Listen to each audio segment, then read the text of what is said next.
Hi, everyone, and welcome to StudioJake. I, of course, am your host, Jacob Airy. Thank you so much for joining me today on my vidcast where I talk about all things pop culture, from film to television to anime to novels, and so much more. I would really appreciate it if you would like this video, share it out, leave me a comment, tell me what you think, and also help me by subscribing. That comes in handy for us smaller YouTube creators. My goal is to get to 1,000 subscriptions. So far, I'm just above 700, so I'm over halfway there. Any and all, help me out.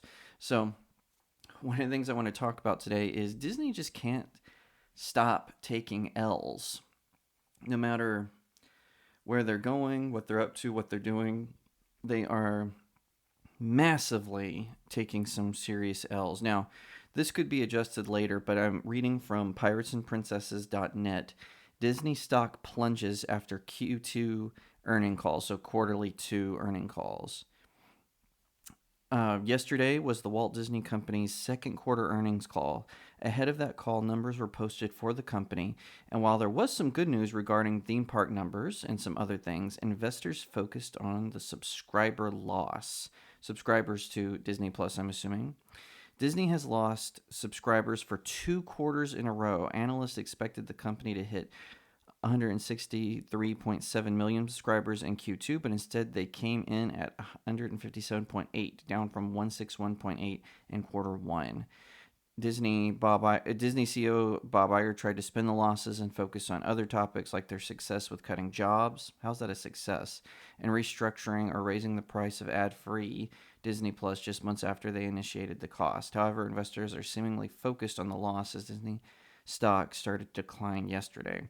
Some believe that Disney is gaining revenue from price hikes and layoffs, but it's balancing out the subscriber losses for Disney Plus. Without subscriber growth, it's all dependent on cuts and price hikes. Today, before the stock market bell, the stocks were down $114 to $96.30. Jeez, that's significant for a multi-billion-dollar entertainment company. Now, there's been some speculation on why this is. Now, I don't want to just jump on the bad bandwagon that says, oh, it's because all their content has been bad lately. You know, that is true to some extent. They have really been producing some stinkers. The Mandalorian Season 3 is a great example. Obi-Wan Kenobi, the series. Book of Boba Fett was incredibly vanilla. None of the films have had that Disney oomph. I think the last time there was really a good Disney princess movie was probably Tangled, maybe The Princess and the Frog. Those are the only two that I can remember. I guess Frozen 2, it wasn't that bad, but it just seemingly lacked a real villain. And that really hurt I think that also hurt Moana. I think that hurt Raya and the Last Dragon. I mean, those movies were okay, but they just weren't that good compared to previous entries into the Disney princess genre. And I don't understand this doubling down. So Disney came along, Bob Iger realized there was a problem at Disney, and he decided to acquire all the things. So Disney had already acquired Pixar, so he acquired Marvel, he acquired Lucasfilm, he acquired 20th Century Fox. Bob Chapek took over, and he, um, fell asleep at the wheel. I mean, he tried to maintain his power, but it went right back to Bob Iger. And Bob Iger, he wanted to run for president. He wanted to put himself out there as a Democratic Party candidate. But no one would have voted for him because he wanted to say, oh, look, after the Disney Renaissance, Disney kind of had a slump, but then I came in and I revitalized the brand. But he can't say that anymore. And, his political ambitions just went up in smoke like that. And they tried to gamble on social media weirdos who were criticizing their old content and started to started to push like this woke ideology, this hypersensitivity to the phantom value of social justice. There's no such thing as social justice. There's just justice. Adding adding a qualifier to justice dilutes it. But Disney, they went all in on this. They continue to go in all on this, and it's costing them subscribers. I think some of their investors are starting to wake up for this. And so, even as the board, as Iger and Kathleen Kennedy and Kevin Feige, as they chase after these likes on social media to placate this weirdo crowd that has become really prominent thanks to the news media and thanks to social media, they're finding that their original audiences, which was putting butts in seats, is vanishing. And Bob Iger is seemingly admitting this. So this is according to Bounding into Comics. They said that during the same Q2 meeting, Iger stated, "As we grow the business in terms of the global footprint, we realize that we made a lot of content that is not necessarily driving sub growth, and we're getting much more surgical about what it is we make. So, as we look to reduce content spend, we're looking to reduce it in a way that should not have any impact at all on subs," he asserted. "We believe there's an opportunity for us to focus more on real sub drivers." He went on to reveal that many of the pieces of content they created were negatively impacting the company's bottom line due to their marketing costs outweighing the subscription revenue. He explained, "In one interesting example, I should throw marketing into, where when you make a lot of content, everything needs to be marketing. You're spending a lot of money marketing things that are not going to have an impact on the bottom except negatively due to the marketing cost. One thing we also know is that our films, that are released theatrically, being tentpole movies in particular, are great sub drivers. But we are spreading our market costs so thin that we are not allocating enough money to even market them when they come out on the surface." Golly, he's so full of crap. "As witnessed by the ones that are coming up," he continued, "including Avatar, Little Mermaid, Guardians of the Galaxy, Indiana Jones, Elemental, etc., where we actually believe we have the opportunity to lean into those more, put the right marketing dollars against it, allocate more away from programming that was not driving any subs at all. I guess this is part of the maturation process as we grow into a business that we had never been in. We are learning a lot more about it. Specifically, we're learning a lot more about how our content behaves on the surface and what it is the consumers want," he included. You didn't need to learn. You already knew what they wanted. We're all telling you what we want. We don't want our superheroes to bend to political agendas. We don't want our fairy tales to bend to political agendas. We don't want our action adventure tales to bend to a political agenda. Why can't you get that through your thick skull? Every time a property gets incredibly political, they mix in all this real world stuff, and most of it is caused by Hollywood in general because of the degeneracy of the entertainment industry right now.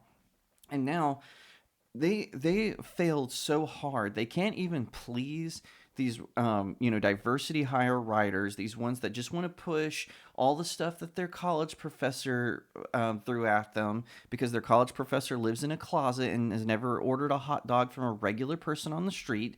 And so then they hear all this ridiculous nonsense social commentary when they should be learning about algebra or creative writing if you're a writer. And now there's a writer's strike going on because they're terrified of AI. Quite frankly, if I was the crop of Hollywood writers right now, I should be terrified of AI. Ratings are down. The box office is down.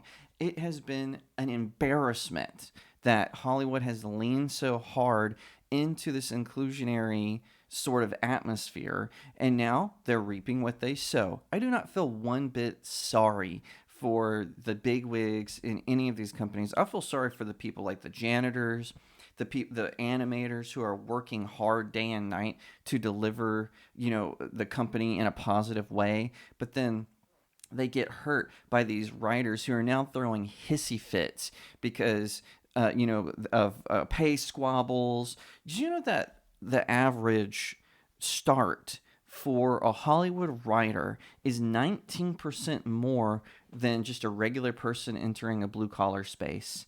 That is incredible to me, but they're striking and throwing hissy fits because, my residuals, there's this thing called a court system where you can, handle that. And if you want higher residuals, then negotiate it.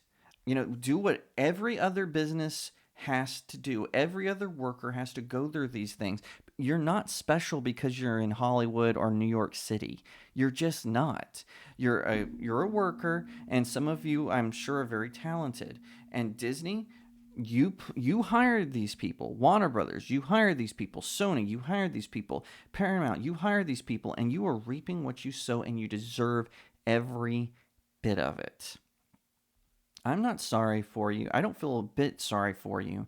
And now you're feeling the impact of the bad writing you've been producing, of the poor management you've been hiring, especially with Disney, with Kathleen Kennedy leading, how she's been leading Star Wars. The current Pixar director is a joke.